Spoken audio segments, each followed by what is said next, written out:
Mummy என்னப்பா ஒரு 200 rupees கொடுங்க.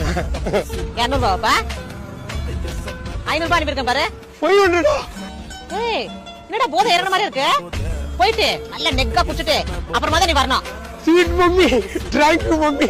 என்ஜாய் பண்ற வாழ்க்கைய போடா. ஹலோ அக்கா. என்னடி சொல்லு. அக்கா என்னக்கா நீ உன் பையனுக்கு நீயே குடிக்கிறதுக்கு காசு கொடுத்துங்கறியா?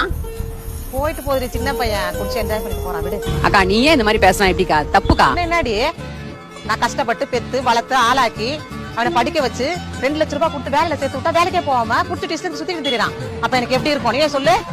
அதான் என்ன பண்ண ஏன் பாலிசிலேயே போய் அந்த ஒரு பாலிசியை போட்டு வச்சிருக்கேன். என்ன பாலிசி அது? இன்சூரன்ஸ் பாலிசி செத்து பணம் தருவாங்கல்ல அது போட்டு வச்சிருக்கேன். ஐயோ அக்கா பயங்கரமான ஆளுக்கா நீ. ஆமா 8 வருஷம் ஆகி போச்சு. இன்னும் 2 வருஷம் தான்.